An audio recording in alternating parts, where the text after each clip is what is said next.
quero que você me conte, cara, como é que é para manter um site que é nichado, né? Porque Completamente nichado. É muito difícil. Nem todo mundo acessa. Né? Nem todo mundo acessa. A gente, assim, desculpa, Não, Rodolfo, pode te mandar. cortando. A gente é um site de esporte que não fala de esporte. Sim. Você não vai falar do resultado do A gente não jogo, fala, ninguém vai saber se ganhou ou perdeu ali um time, alguma coisa assim, né? Então, assim, a ideia da máquina surgiu em 2004 para 2005. Eu já tinha trabalhado com a área de negócios do esporte no Lance. Eu era repórter do Sport Biz, que era um site que existia lá. E aí, naquela época, eu fui picado pelo mosquito ali do marketing esportivo como noticiário. E desde ali eu achei aquilo muito diferente da cobertura tradicional do esporte, né? Pô, eu desde pequeno gostei, sempre joguei futebol, joguei vôlei, joguei mal e porcamente basquete, handball e tal, mas eu gostava muito de futebol e vôlei e depois um pouco de tênis. Eu sempre gostei de praticar esporte. E aí eu tinha em casa exemplo de jornalistas esportivos, né? Tinha o Mauro Betting, enfim, né? Dispensa apresentações e eu brincava, eu comecei a ser jornalista quando eu tinha ali 10, 12 anos de idade. O Mauro estava começando a deslanchar a carreira com TV e rádio e a Folha da Tarde, que ele tinha coluna lá no jornal, né? E foi muito engraçado porque meus pais deixavam eu passar o domingo com o Mauro. Então eu ia para casa dele de manhã, a gente ia para algum estádio, ele comentava o jogo da cabine de rádio, eu ficava sentado ou na cabine ou na arquibancada, minha mãe não sabia na época, mas hoje ela sabe. Eu com 12 anos de idade, saindo no meio de estádio, ainda era aquele momento que tava começando a ter briga de torcida e tal, então era alguns jogos bem intensos, e eu ia de Guarani e América de Natal pela Série B do Brasileiro, a Palmeiras e São Paulo clássico, entendeu? Eu ia ver, cara, o que fosse, o Mauro ia no domingo, eu ia junto, aí a gente saía de lá, ia pra Folha da Tarde, ele escrevia a coluna, eu ficava do lado, vendo ele escrever, vendo um pouco o processo criativo dele e tal. Dali a gente ia pro Mesa Redonda com o Roberto Avalone, e dali a gente ainda saía pro Lelis. Lelis Tratoria. Então assim, pensa assim, o fim da infância, começo da adolescência minha, cara, meu programa de domingo era esse. Então eu nunca quis ser jogador de futebol, eu quis ser o quê? Comentarista de futebol. Pum, era isso, na minha cabeça era isso. Quando eu fui pra faculdade era isso. Só que aí, no começo da profissão, eu falei, eu vou ficar sempre à sombra do Mauro. E, cara, o Mauro é um gênio. É inviável ser igual ao Mauro. É inviável. Ninguém vai conseguir. O que o Mauro é porque, cara, ele é muito acima da média. E eu não sou. Eu tenho que me esforçar muito pra tentar chegar perto. Aí eu fiquei olhando, isso aqui não vai dar certo.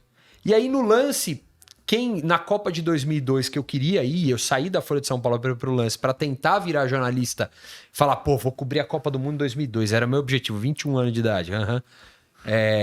Senta lá e pega a fila, né? Claro. Cara, mas quem foi na época foi o Rodrigo Matos, tá hoje coluna no UOL e tudo mais, porque o Rodrigo simplesmente derrubou Edmundo Santos Silva da presidência do Flamengo com matéria investigativa.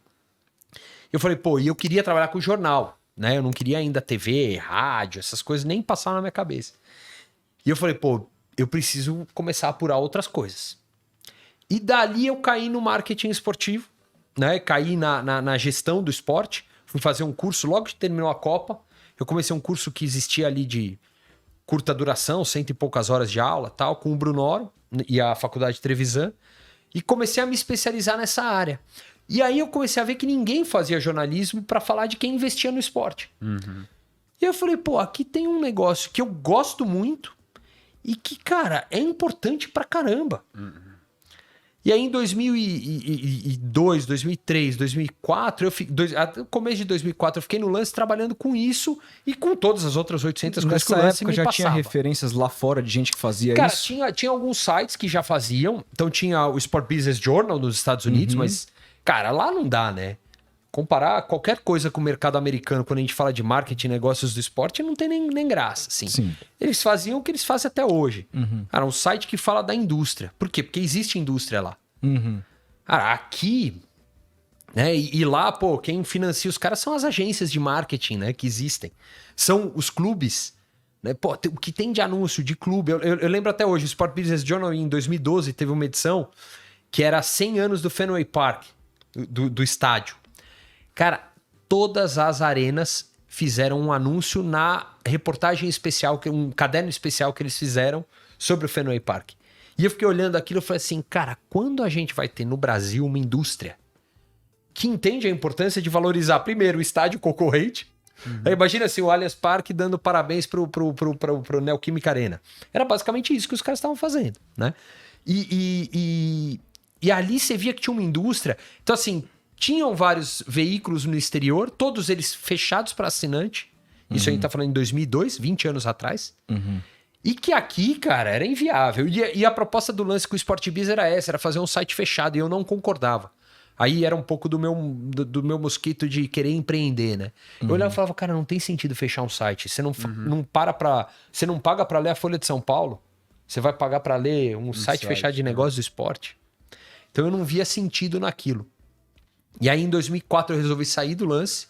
Aí fui para uma assessoria de imprensa, que era o Compartners do meu amigo Mário Viana e do Mário Henrique, filho dele, que trabalhava comigo no lance. E aí a ideia foi criar um noticiário de negócios do esporte no noticiário de economia. Tirar ele do esporte.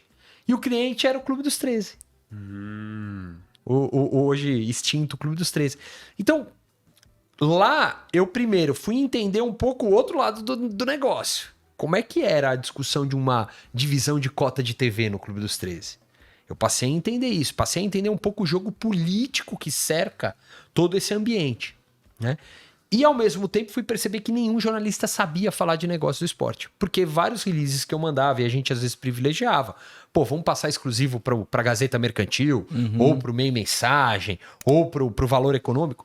Cara, o jornalista só mudava o lead ali, muito pouco, mal e porcamente, o resto era a matéria que a gente tinha passado. Eu falei, cara, isso não é jornalismo. Se é para fazer jornalismo de negócio do esporte, eu vou fazer eu. E aí veio a loucura, numa noite... insone, eu desenhei todo o projeto da máquina. Falei, cara, é isso aqui que eu quero fazer pra minha vida.